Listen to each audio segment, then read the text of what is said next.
हाय जय भीम।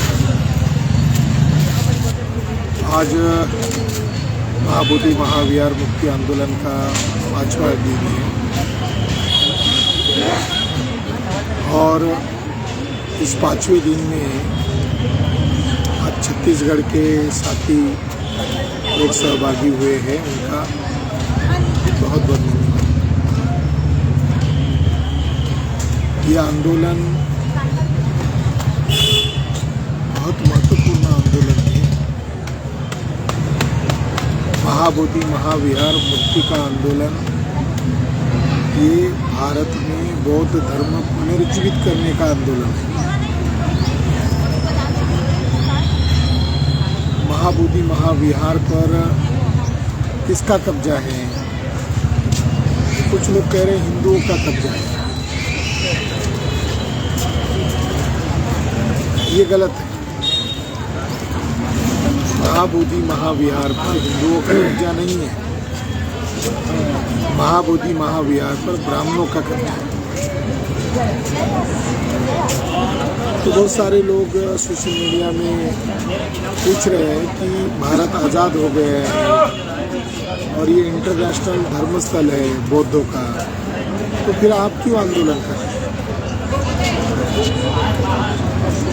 भारत आज़ाद हो गया है और ये बौद्धों का पवित्र तीर्थ क्षेत्र है। 4 बुद्ध के जीवन से जुड़ी हुई घटनाएं हैं, जिसमें बुद्ध का जन्म स्थान लुम्बिनी है। बुद्ध को ज्ञान प्राप्ति, प्रज्ञा, संबोधि प्राप्ति हुई है, महाबोधि महाविहार है। तीसरा, जहाँ बुद्ध ने सारनाथ में धम्मचक्र प्रवर्तन किया, वह महत्वपूर्ण प्लेस है। और चौथा जो है बुद्ध का महापरिनिर्वाण हुआ, वो स्थान कुशीनगर है। उसमें से ये महत्वपूर्ण स्थान है। तो हम लोग आज चर्चा करेंगे कि महाबोधि टेम्पल एक्ट 1949 के संदर्भ में क्यों इसका विरोध किया जा रहा है। यह आंदोलन ही पूरा का पूरा आंदोलन ये इस मुद्दे पर अड़ी है कि महाबोधि टेम्पल एक्ट को रद्द कर दिया जाए। क्या लिखा हुआ है महाबोधि टेम्पल एक्ट 1949 में? महाबोधि महाविहार टेम्पल एक्ट 1949 8 फरवरी को इसको लागू कर दिया गया। इसके अंदर जो व्याख्या की गई है वो है कि महंत किससे कहा जाए। महंत से आशय बोध गया के शैव मठ के संप्रति पीठासीन पुरोहित से है। एक मुद्दा है। और पीठासीन पुरोहित ये शब्द प्रयोग इस एक्ट में किया गया। तो जो शैव मठ है और उसका पीठासीन पुरोहित है, ऐसी व्याख्या करके उसको महाबोधि महाविहार पर बैठने का अधिकार है। वो तो जाति से ब्राह्मण है, उसका बौद्ध धर्म से कोई लेना देना नहीं है। क्लॉज नंबर 3 में लिखा हुआ है कि कलेक्टर इसका प्रमुख होगा और ज़्यादातर कलेक्टर ब्राह्मण ही रहेगा। यहाँ ब्राह्मणवादी मानसिकता का रहेगा जो उनके फेवर में खड़ा होगा। समिति के एक अध्यक्ष और 8 सदस्य होंगे जिन्हें राज्य सरकार नामित करेगी और जो सभी भारतीय होंगे और जिनमें से 4 बौद्ध और 4 हिंदू होंगे, जिनमें महंत भी सम्मिलित होगा। यदि महंत नाबालिग है या मानसिक रूप से अस्वस्थ है या समिति में रहने से मना कर देता है तो उसके स्थान पर किसी अन्य हिंदू सदस्य को नामित किया जाएगा। अभी महंत दूसरी महत्वपूर्ण बात, वांशिक रूप से आएगा, ये एक्ट कह रहा है। महंत जो है वांशिक रूप से महाबोधि महाविहार पर आएगा, ये एक्ट बता रहा है। ये वांशिक रूप से कब्जा करने का मामला है। और उसमें उन्होंने जो शब्द प्रयोग किया कि वो भारतीय होंगे, तो ये प्लेस अंतर्राष्ट्रीय प्लेस है। इसमें अंतर्राष्ट्रीय लोगों का नियंत्रण होना चाहिए था। चाइना है, जापान है, थाईलैंड है, तिब्बत है, तो उन्होंने भारतीय रहेगा ये शब्द प्रयोग किया, मगर ब्राह्मण कहाँ भारतीय है? ब्राह्मण तो विदेशी है। अगर ये क्षेत्र ही बुद्धिस्ट लोगों का है तो विदेशी ब्राह्मणों का इसके ऊपर कब्जा क्यों है? ये कहना कहाँ गलत है? इस एक्ट में जो भारतीय शब्द का प्रयोग किया गया है, उस एक्ट में ब्राह्मणों ने या तो हिंदू के नाम पर अपने आप को बचा लिया या भारतीय के नाम पर अपने आप को बचा लिया, और एन केन प्रकार ब्राह्मणों का ही कब्जा कैसे रहेगा, इसकी उन्होंने व्यवस्था की गई। क्लॉज नंबर 10.4 में लिखा हुआ है, यानी 10वें अधिनियम में लिखा हुआ है क्या रहेगा कर्तव्य समिति का। मंदिर का रख रखाव और मरम्मत, 2 मंदिर भूमि में सुधार, 3 तीर्थ यात्रियों का कल्याण और उनकी सुरक्षा, और 4 मंदिर में पूजा अर्चना और मंदिर में पिंडदान का समुचित निष्पादन। यानी खुले तौर पर इस एक्ट में लिखा हुआ है कि श्राद्ध के नाम पर आप पिंडदान यहाँ करो। अगर ये एक्ट ही बुद्धिज्म को डिस्ट्रॉय करने का अनुमति दे रहा है, ये जो अधिनियम है 1949 का, इसके अंदर ये लिखा हुआ है कि आप बुद्धिज्म के खिलाफ एक्टिविटी करो, इस एक्ट को हम काला कानून क्यों ना माने और इस एक्ट को क्यों ना जलाए? क्लॉज नंबर 11 में स्पष्ट तौर पर लिखा हुआ है, इस अधिनियम में या इसके अंतर्गत बनाए गए नियमों के निहित किसी भी बिंदु के होते हुए भी प्रत्येक पक्ष के हिंदुओं और बौद्धों को पूजा अर्चना या पिंडदान के लिए मंदिर और मंदिर भूमि में जाने की छूट होगी। यानी खुले तौर पर धर्मी लोगों को, बौद्ध धर्म के विरोधी लोगों को अंदर जाने की छूट होगी पिंडपात के नाम पर।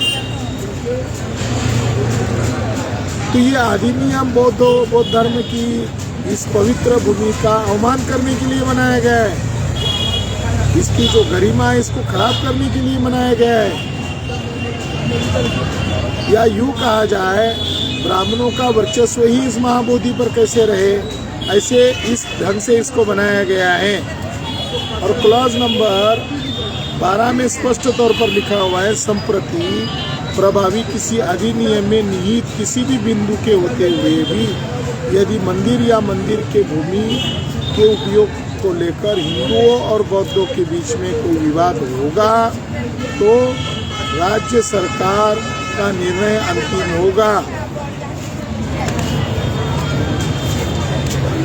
तो राज्य सरकार जो है 1949 से ब्राह्मणों के नियंत्रण में महाबोधि महाविहार किए, ये जो सवाल हम लोग खड़ा कर रहे हैं, इस एक्ट में क्लॉज नंबर 12 में लिखा हुआ है कोई विवाद होगा।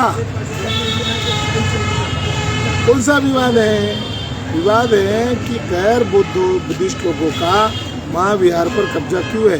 तो क्लॉज नंबर 12 में पहले ही लिख दिया कि कोई विवाद होगा बौद्धों और हिंदुओं के बीच में तो राज्य सरकार का अंतिम फैसला माना जाएगा।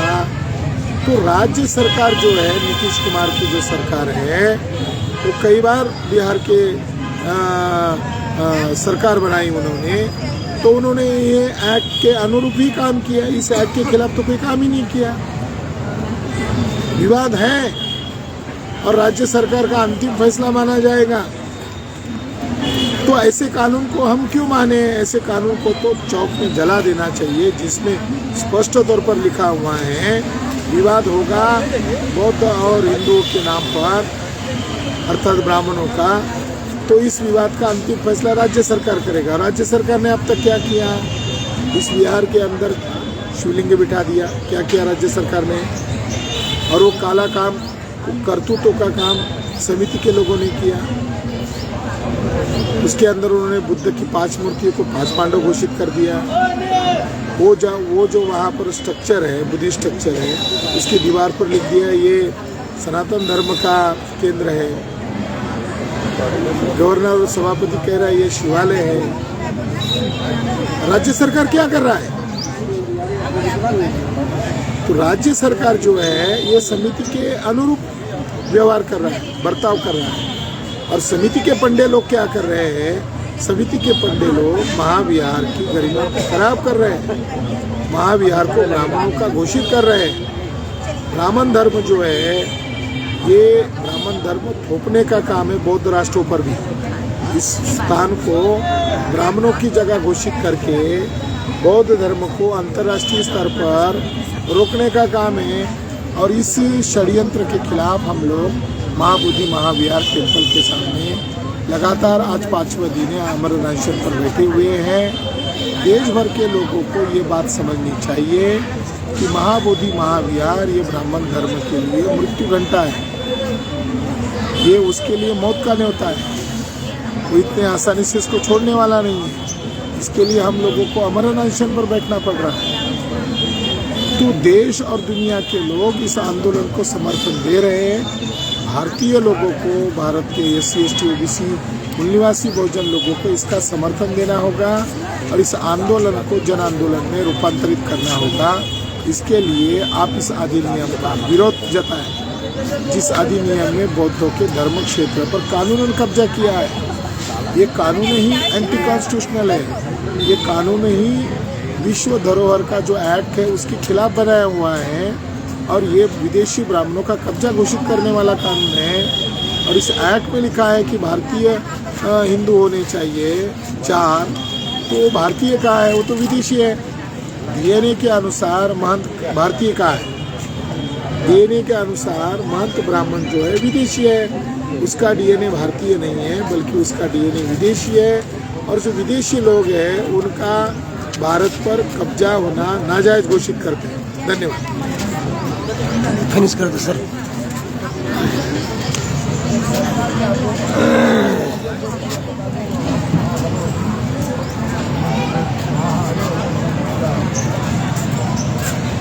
आइए 250 आदमी को